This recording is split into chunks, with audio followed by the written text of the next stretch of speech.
metaphor is? Come on, what's a metaphor? I got about a half hour. Huh? Okay, anybody else know what a metaphor is? Come on, tell me. Natalia, what's a metaphor? It's a similar expression to the same thing. Yeah, go ahead.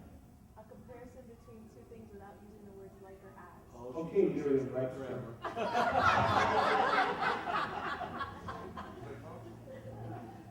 Well, you put yours is something you were trying to be who a jazz player.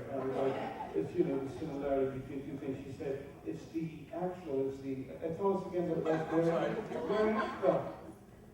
a comparison between two things without using the words like or as. Oh, there you go.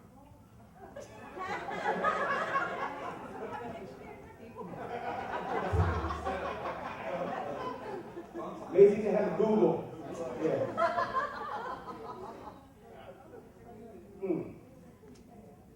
Pseudo-gout-tenosis. My doctor walked in, I said, pseudo-gout-tenosis. He said, wow, yeah, how'd you know that? I got it on Google. Is there something going to get in this bill? He says, well, let me just fix some needles. He says, I didn't say anything on here about needles. He said, that's my job. They stuck in my little bones, in the bone of your toe. Oh man, that's really not a nice thing. But so a metaphor is basically is using something to give an illustration of something else, right? Using something to give an illustration of something else. Today, anybody who's been in the military, I want to say thank you for serving, and thank you for being here. Thank you for your children and for your son and for your daughter. I really appreciate that. Thank you for having us here.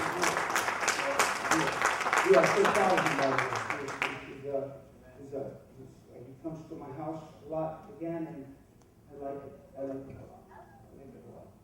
Okay? And so let me just share this with you. The Lord often uses a metaphor in order to communicate something to his people. Many times he wants to, in Matthew 5:13, if you can take me there, let me go. Matthew 5:13, Matthew 5:14, then John 15:5. Okay? So Matthew 5:13. Is it behind me? Somebody say amen. Amen. Matthew 5:13. It says, Matthew 5:13. I want you to notice, the first thing that it says, I'm going to keep things kind of rolling here. I told you that I would do that. It says, you are the salt of the earth, but if the salt loses its saltness, how can it be made salty again? It is no longer good for anything except to be thrown out on and trampled by men. And Deaconess Heather did a wonderful message on saltiness and on that metaphor and on that story last Sunday morning. So if you didn't get a tape and you want to, you should see my epistle and order that. Ask him because it's a good message, a very good message. But that's a metaphor, and there what God is saying, he's using the believer, us, as a metaphor for what? Salt. And salt is what? Salt is a season. Okay? So let's say season, right? So let's say, we'd be, if salt is seasoning, city limits would be sazon. Later on, right? But salt is also a preservative. So it preserves, so salt preserves. Salt gives it's seasoning. Salt allows you to last a little bit longer. So there's a lot of things about salt. And so God, he uses Christians as uses the metaphor that we are the salt of the earth. He uses another one. I love the crooked screen. That's wonderful. We'll fix that by tomorrow. In Matthew 5:14, it says, you are the light of the world. The city on the hill cannot be hidden. He uses there a metaphor of us being a light, shining. How many of you know that you can light a match and the room will light up, but if you open the window at night, darkness won't come in. Right or wrong? True. Anybody get that? Are you thinking about that now? Go on. Let it go think about it, right? Right? If you were to light a match outside, it'll get light. But darkness doesn't invade light. Am I right or wrong? Light invades darkness, but darkness doesn't invade light. It doesn't take it over. So here Jesus or God is using us as an illustration. He's using the church as an illustration of a light, a city on the hill. You can't be hidden, man. You can't hide. If you really love me, you can't hide. You can't put yourself under a basket and expect that there's not going to be this little glimmer between those little things of the basket weaving. There's a light under there. Come on, we see it. Who are you? What are you? I love Jesus. Well, just say it. You can't be hidden. You're the light of the world. In darkness, you're always going to shine if you're the light of the world. Isn't that wonderful? And he uses that as a metaphor. And the next one in John 15:5. John 15:5. He says, I am the vine and you are the branches. If a man remains in me and I remain in him, he will bear much fruit. Apart from me, he can do nothing. And what is he there again, he uses the metaphor of us being a branch, a vine, a branch, a twig, an extension of, or something that's connected to. And he tells us very clearly, once again, he uses that metaphor and says, if you're not connected to me, you're not going to bear fruit. If you're not with me, I may have to cut you off because it's not going to be functioning for how it's supposed to. So he's kind of telling us, if you're light, it can't be hidden. If you're salt, it can't lose its saltiness. And if you're a vine, you got to be connected to the if you're a branch, you got to be connected to the vine. And then also John 10:3, and this is one that really gets me because he often refers to us in the metaphor of sheep. Go, anybody ever check that out? God and Jesus often refers to us as sheep. My sheep know me. They know me, they know my name, they know my call, they know my name, right? And the one thing that we want, he says, to him the doorkeeper opens, and the sheep hear his voice, and he calls his own sheep by name and leads them out. So they know him, they know his name, they know that with this voice there's food attached. With this voice there's water attached. With this voice there's grass attached. With this voice there's safety attached. With this voice there's a togetherness attached. But have you ever really seen a sheep? I mean, I've been amongst them, and I've had a couple of them around me. They'll bump into you. They're obnoxious. They'll bump their nose into you. They don't care about you. They'll bang you over. They're rude. They don't care about nothing but themselves. How many of you knew that? Listen, the sheep need to all no, because like boom, boom, boom, boom, boom, boom. Yeah, they can be mean. They can be nasty little critters, and rub you the wrong way and bump you right out of the way just so they can get to what they can get to. And yet here he gives us the metaphor of being sheep. Of being sheep. A sheep is a pretty dumb animal. I don't know if you know that. A sheep is a pretty dumb animal, and we like to think, we know his voice. His voice. Food. That's easy enough. It's you. You're the guy who takes me to the green grass. I'll go with you. That doesn't make me brilliant. That makes me hungry, right? And so we think that because we're sheep, it's the beautiful thing, But really, sheep are pretty dumb animals. That's why they need a shepherd, somebody standing on 2 feet to look so that they don't get caught up with the wolves and the foxes and everything. But he uses this metaphor again. Are you with me? And then I wanted to show you that Jesus uses these metaphors to show us, if you're sheep, I need you to stay near me. I need you to hear my voice. I need you to be with me so I can protect you because you're too dumb to make this on your own. You're too dumb to work this out on you. You're going to fall off a cliff following grass. Not top, but just regular grass from the ground, right?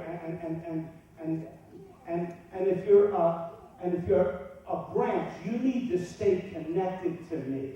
Because apart from me, you can't do anything. And I've commanded you to bear fruit. And if you're going to be a light, you cannot hide yourself from what I've done in your life. But you need to shine. And you need to shine. And the more you shine, the more light I'm going to give you. And the darker places I'm going to put you in to make you shine all the more. You follow me? And if you're salt, listen to me. I'm not going to make you a preservative so that you're safe and you're in a little cocoon of salvation all by yourself, preserving yourself, but so that you add flavor to those that you come in contact with. And there is the sazon. You know, a piece of meat is a piece of meat, but you throw some salt on it, and you're already doing better. Right or wrong, but you throw a little salt. And then if you know how to throw some more herbs on it, you're way ahead. But to season. So God uses those things as metaphors of us. But tonight I want to show you another metaphor that he uses of us. A really deep metaphor. You ready? I want you to go with me. I want you to go to 2 Timothy chapter 2. 2 Timothy chapter 2. Are you following me? Metaphors. What is God? He says, you are like this. You are like this. You are like that. You remind me of this. The kingdom of heaven is like this. And this is like that. Right? And then he goes right to this one here. And he says, look. He says, you therefore, my son, be strong in the grace that is in Christ Jesus. And really I want to get to verse 3. So take me right to verse 3. Well, 2 then 3. Oh, okay. You therefore must endure hardship as a good soldier of Jesus Christ. Amen. So I want you to notice something. Leave that right there. I want you to notice something. That he's gone from salt, a grain, to light, a candle, to a tree limb, right? To a dumb animal, to now, he's calling me a soldier. And boy, what a responsibility we get when he begins to equate me with a soldier. I mean, it's not like I'm a limb, I need to be engrafted and stay grafted to the vine. I'm going to be a hybrid, it's not like that. I'm done, but I follow him and I'll get food. But now I'm a soldier.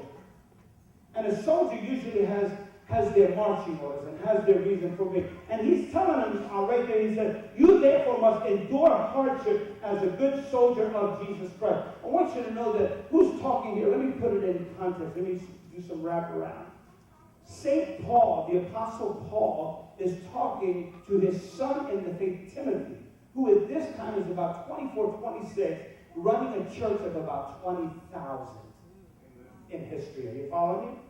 And so he probably is getting all caught up in the bochincha of the day and who said what, and their kid said this, and their kid is hanging with that one, and they think that he's having a falafel with her, and they're in their Camel Lexus, and they're going to this one, and they were hanging over there, and this one might be having a kiss with that one over there, and what are they going to do? And this one's committing adultery, and he's getting all caught up, and Paul tells him, now I want you to think about it. Here, this man is running this huge church, a young guy. And Paul says, what can I bequeath to this young man that will get him into the rhythm of where I really want him to be? Not a sheep, not a light. I don't want you to shine anymore. I want you to bear little fruit or grape for me. But I want you to be a soldier now. And then he tells him, you therefore must endure hardship. He says, listen, it's going to be some battle time now. Because you're past the lamb-sheep stage. You're now a shepherd. And there's going to be some battling here now. There's going to be some spiritual warfare. And they're going to be bickering and talking about each other. And you can't get involved in that because it's a spiritual warfare. It's not them fighting against each other. This is a spiritual thing that's going on behind the scenes, trying to get them to hate each other and disrupt the whole thing and get them to fall apart. Okay? Now watch what he says in 4. Watch this. Take me to 4, please. He says, no one engaged. No one, he says, you therefore, as a soldier, prepare for hardship. He says, and now, no one engaged. You are locked in.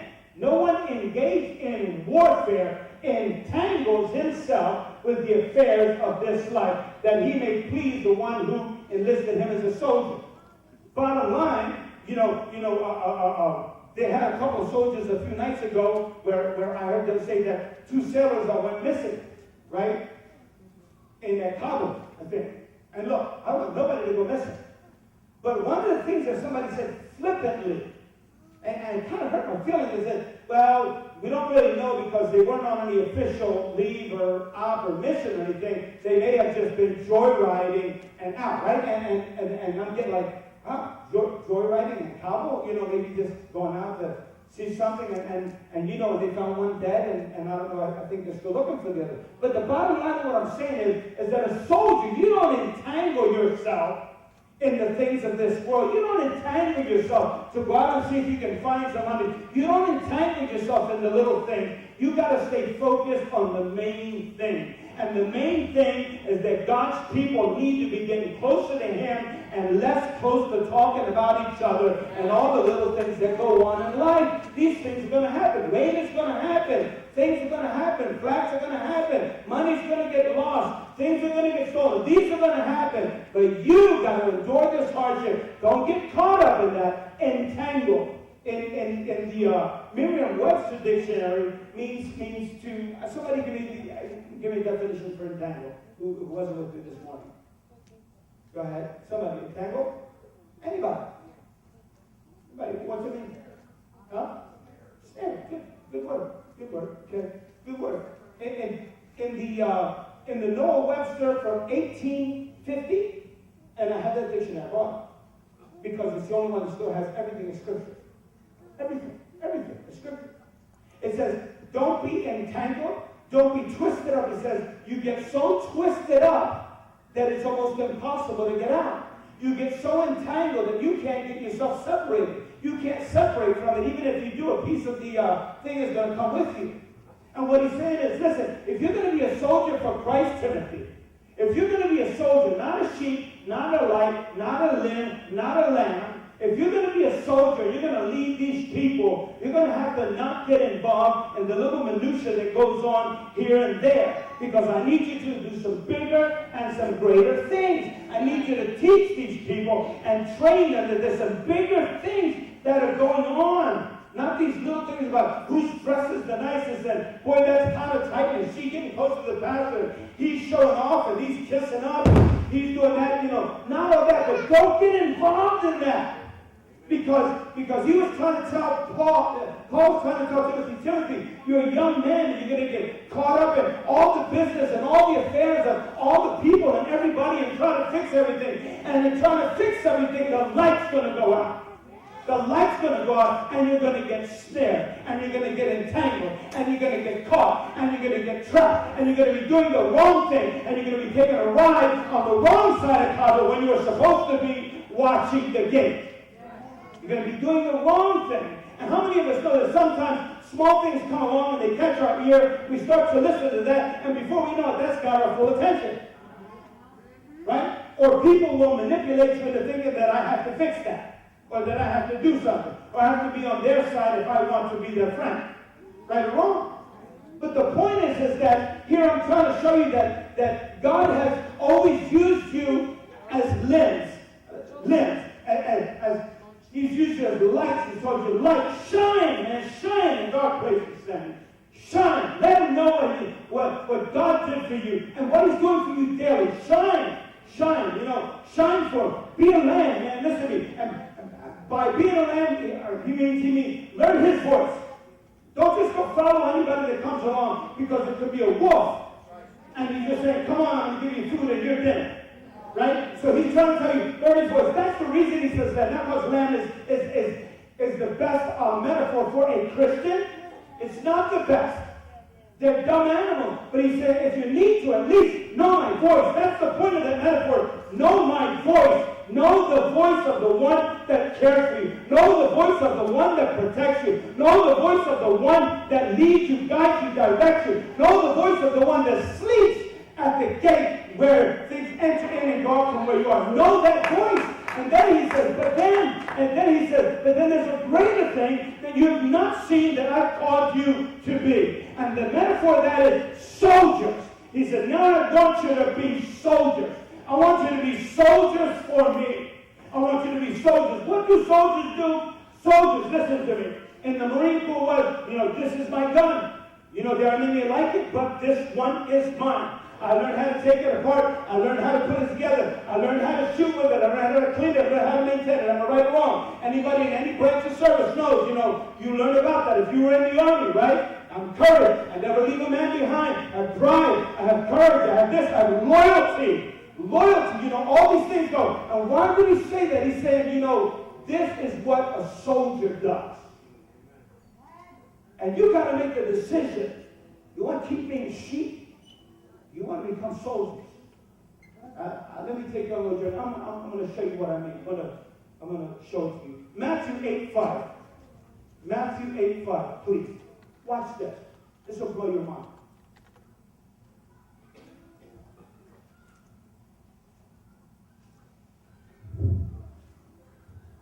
Some cool stuff I want to show you. You go with me. That's your hook up. Great idea. Have a sermon and have a talk at the same time. Listen, I want you to take me top. Don't want you to just go ahead and take me down, scripture by scripture. Okay, I'm going to read now.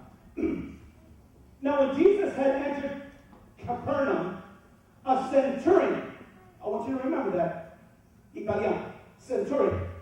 A centurion came to him pleading with him. Watch this. Because I want you to know tonight that what you're probably thinking is just like, well, okay, you talked about a lion, you talked about a limb, you talked about a lamb, you talked about, a soldier. Okay, so right about that, I won't be done. Right? It's going to light your fire now, change your world, and change your way of thinking right now. In a moment. This is going to be short. I'm going to change your way of thinking. I'll show you what's going to happen when you really learn the Word of God and study the Word of God. He says, and this centurion came to him saying, Lord, centurion, a Roman. They say, when a Roman said, carry my bag for me, they said, you carry a Roman's mile. A Roman's mile means whenever I say, go, leave me slave. That's what a Roman mile was. It wasn't, a mile and a half or 2.4 miles or 72.69 kilometers. But it was until that Roman says, put it down. Because they were soldiers. A soldier always had that right. They had the right of way. He came in Tommy's carrying stuff. You grab stuff for him and you carry it until he's home or he's done. He says, please don't go your way. I got this from here. That's what's called the Roman mile. Okay? He said, Lord, first of all, he identifies Jesus. Here's a centurion, a soldier, a fighting man, a military man. And I'll explain what kind of a man he was in a minute. He says, Lord, my servant. Lord, my servant. I checked the word today, and you know what it means? My slave. My slave. I'm sure you could just go buy another one of those. Right or wrong? Back then, you could just buy another one of those. He says, Lord, my servant is lying at home, paralyzed, dreadfully tormented. He's hurting. Look at this. And Jesus said to him, I will come and heal him. Can you imagine? I mean, here is a centurion. Cent means 100. Centurion. Cent means 100. Which means that he was already going up in rank and he was over 100 men. I mean, this was a man of power. This was a man of stature. This was a man where he could say what he wanted and it would be done. And yet, he says, Lord, my servant, my slave, my God, I got 99, I got 100 soldiers I can make do whatever I want. Yet he showed this compassion for a slave, a servant of his. Are you following me? And what I'm trying to say is that as we get to know the Word of God, we better not get so big-headed that we forget about where we came from, that we were nothing but servants one time too. Anybody follow me yet or not? Are you following me yet? Because sometimes the more we acquire, and the more that we get, and the more information that we acquire, we think that we're better than all that in the bag of chips, and we forget that but for the grace of God, we were the slave. We weren't the centurion. We weren't the leader. We weren't the one in charge. And then it says, and the centurion answered and said, Lord, I'm not worthy. Can you imagine that? I mean, can you imagine that? A centurion, a leader of 100 soldiers, saying, I'm not worthy for you to, listen, I'm not worthy that you should come under my roof. He says, man, listen to me. The bottom line, I've heard about you, but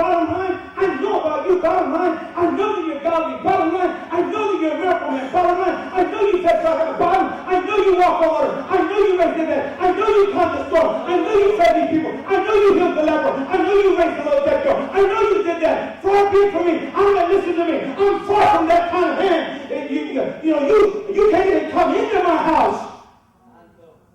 Is anybody following me? Please don't even come into my house. Because you're way above that. I'm trash next to you. A centurion. He says, I'm not worthy that you should come under my roof, but only speak a word, and my servant will be healed. He says, speak a word. Come on, anybody get the hook of that? He says, speak the word, man. I'm telling you, listen to me. Watch what happens at 9, 10, 11, 12. He says, for I also. Now he begins to tell Jesus, and he begins to acknowledge something that we had better notice that happened with that Roman Italian centurion that we sometimes don't ever see in Christianity today. And shame on us. And look at this, he said, for I also am a man under authority. He said, I am a military man. I am a soldier. I know what it is to be under authority. He said, having soldiers under me, and I say to this one, go, and he goes, and to another, come, and he comes, and to my servant, do this, and when Jesus heard it, he marveled. Can you imagine? Have you ever heard of any other scripture where Jesus marveled at the faith of a pagan? I mean, he's marveling. Jesus is like, whoa, get out of town, man. I mean, centurion, this man's a killer. This man is the ruler of Rome. This man is a frontline soldier. This man is a killer. This man has told people to kill. This man acknowledges that he's done so much bad. I can't even be under his roof. And yet, take a look at what he says. He says, and those who followed him. And Jesus marveled and said to those who followed him, surely I say to you. He said to those who followed him, he's because all of us know Jesus. We got that way. He's my homeboy. Right? He's my homeboy. Right? We get that way since I know him. Don't we? Right? So he turns and tells those that are following him, and he said, surely I say to you, I have not found such great faith even in Israel. Oh, man. I mean, are you following me here today? Are you following me here today? That if you want to be a light for God, God's got enough trouble trying to get you to flicker. If you want to be a branch, God's got enough trouble trying to get you to stay connected to the vine. If you want to be a lamb, God's got enough trouble trying to get you to follow along with the flock. But God wants you to be a soldier. He wants you to be a soldier, a man of integrity, a person, a man or woman of integrity, one that won't leave people behind, one that knows their place, one that follows order. And because they follow order, they know how to respect and honor authority. You see, sometimes we can honor God, we can honor Pastor Jim, but we won't do it for Deacon Ray because, he's just a deacon, Right? We'll do it if Pastor Jim said, but we won't do it if she said. Right? And we've got to learn to honor those that have the authority over us. And we have to learn that, amen, don't get entangled with the battles, man. What we're trying to do is get something done, not show who's got the biggest ones. Not show who's got the most power. I'm sorry, I hope I didn't offend anyone. Right? And just it's important that we keep that in context here. It says, and I say to you that many will come from the east and west and sit down with Abraham, Isaac, and Jacob in the kingdom of heaven. Watch this. But the sons of the kingdom will be cast out into outer darkness. There will be weeping and gnashing of teeth for them. Are you following what I'm saying? He's saying, do you get what I'm saying to you, church? He's saying, all of you, I'm telling you that the faith that this centurion has, that the love that this centurion has for a slave that he could get another one of, that the love that this centurion has, we the church don't have for each other. We just don't have it. We learn a couple of scriptures and we get so big-headed with God that we're psychotherapists. He said, man, look at this guy. This guy, he knows authority. He says, I can tell this guy, go. This guy come. This guy go. This guy come. And here, he's worried about a servant who's paralyzed. Who knows what happened? If he fell off the roof, if he got kicked by a horse, who knows what happened? But I know one thing. compassion on him. He loved him, man. And I know another thing. He knew somebody who had the authority to bring healing into that man. And I know one thing, that he knew that although he wasn't one, that he thought that he was not worthy of that authority, or he was worthy to have that man in his arms. He said, no, you don't even need to come. He said, I've got so much faith that I believe that if you just say the word, woo, man, think about that power. If you just say the word, you want to know who my faith is? You call me a pagan, call me whatever you want, call me a murdering scoundrel, call me an Italian centurion, call me whatever you want, but my faith is at the point where if your Jesus just says the word, it'll be done. How's your faith? Anybody following me yet tonight? The point is, he gives us this metaphor. The lamb, the light of the bushel. And then he gives us an illustration of the soldier. And he's trying to tell us, we're not growing. We're flipping from church to church because we're getting entangled in the affairs of this world. That's right. Take it back to Timothy 4, 2, 4. 2 Timothy 2, 4.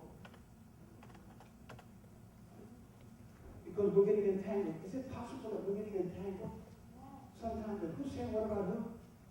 And we're just involved about that. We want to Facebook that, and find out about that, and tweet about that, or talk about that, or I don't know, whatever we're doing with it, right? No one engaged. Give it to me in the King James if you got that. I want to show you something. And look at that. No one engaged. No man that warreth. Take it to the NIV.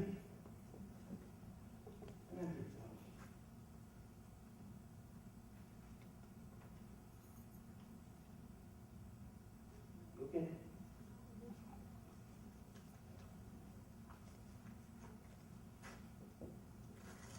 No one serving as a soldier gets involved in civil affairs. Well, it must be the American Standard Version, I guess it would be. But in one of the versions, it says this: no one in active service. Oh, there it is. Right?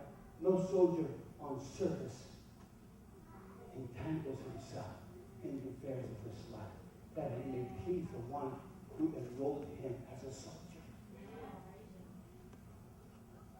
It's a simple question and answer.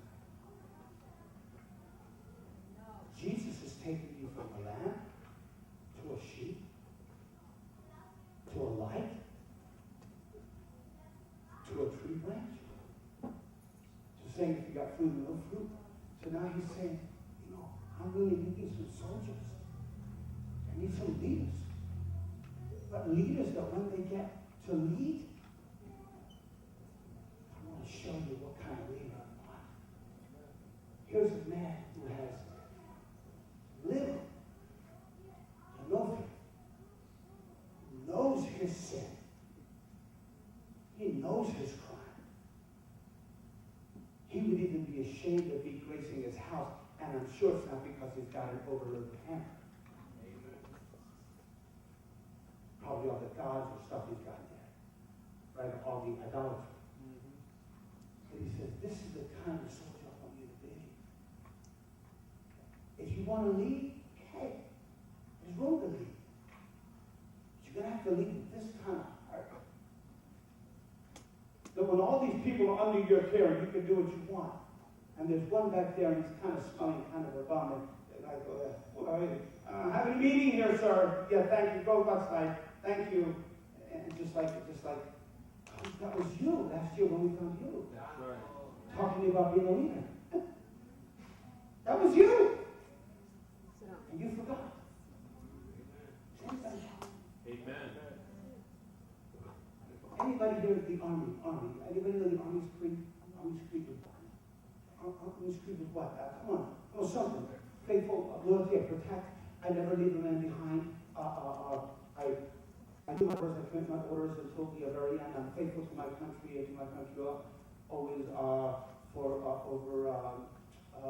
all foreign and all enemies, enemies, foreign foreign and domestic, and you know, loyalty and pride and integrity and you know, not giving up and not giving in. I will give nothing but, you know, 178, 45, 070, Jimmie, Rivera, UFC, and you know what I mean? And just like, there's something about being a soldier.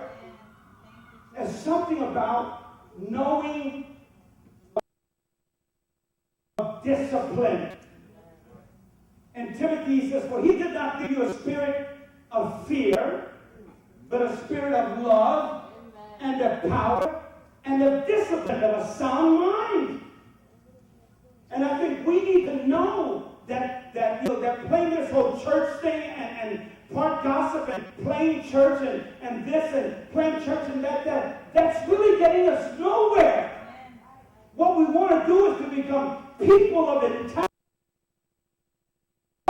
People that don't forget, people that know where we've been, people that are grateful for where God has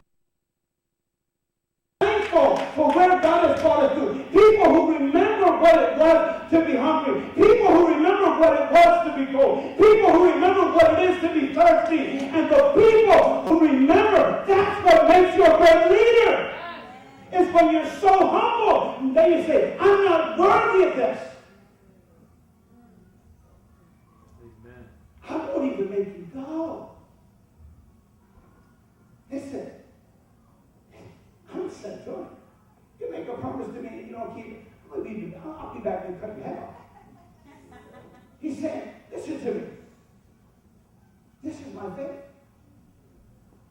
Please, don't even go. My God, I know you're busy. Just say the word. Just say the word. Servant, be healed. Say the word. I mean, is anybody picking up on that here tonight? Just say the word. And I think that God is not looking for dumb sheep anymore. I think God is not looking to say, would you please crazy glue yourself to the vine and show me a grape? I think God is beyond saying, would you please take the basket off and let the people on your job know that you love Jesus? I think that we're at the place where God says, and would you please not be like a soldier that wants to go and be violent, but would you show the love of Jesus Christ by never forgetting where you were and by always knowing that but for the grace of God, there even in authority, maintain a humility that knows that, man, none of us are worth the blessings we get. Amen. Yeah. We're just not worth it. Right. And it took a centurion for him to teach his flock that. You following me? Amen. Just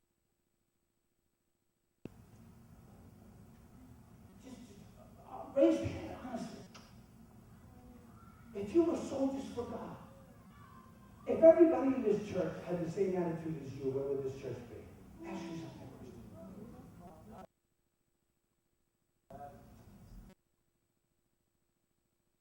question. Where would this church be?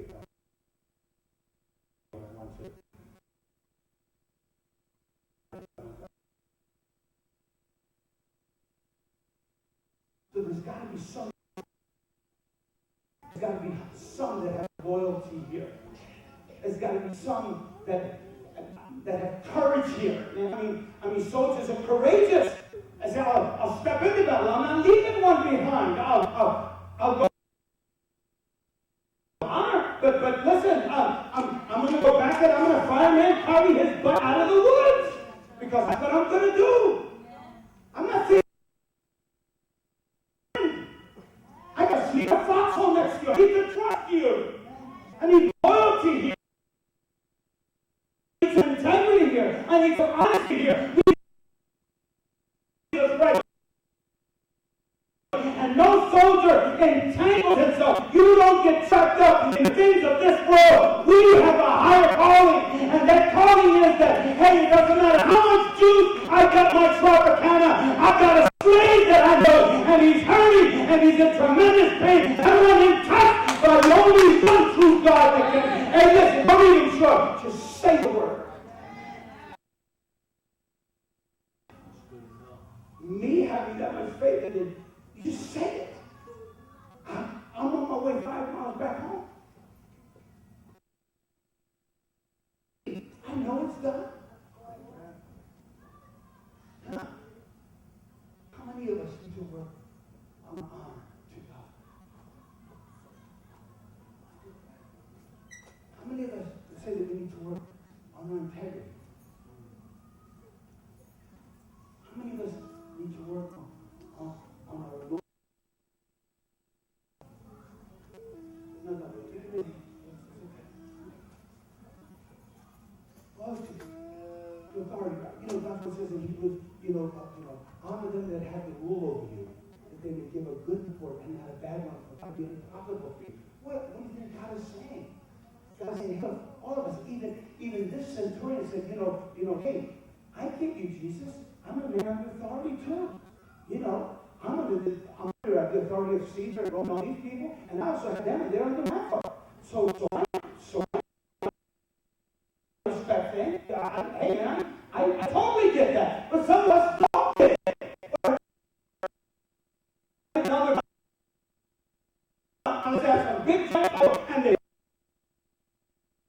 But where's the loyalty that comes from love? Where's honor that a respect? I love you because I know you love God, and I know that what you're trying to do is to glorify God. You are not trying to glorify God, and you told me to do something. And this tree is going to bear fruit. None of these sheep are going to get lost. Folks, 0.25, you've been upgraded tonight. You're a dumb sheep to a soldier. Go home and Google the Marine. I remember when I was laying in bed, forgive me, this is what used to make me unright. I remember it's many years ago. I'm 16 on. I am a little blue green. I could be a monster with green and gold teeth. 6 inches long. The 5 got all the baby things and these baby bears for practice. I go out into the land. I find one and then I kill it. That they want to throw that in your brain, right? I mean, it's and then they don't know that what they sent back is a little boy.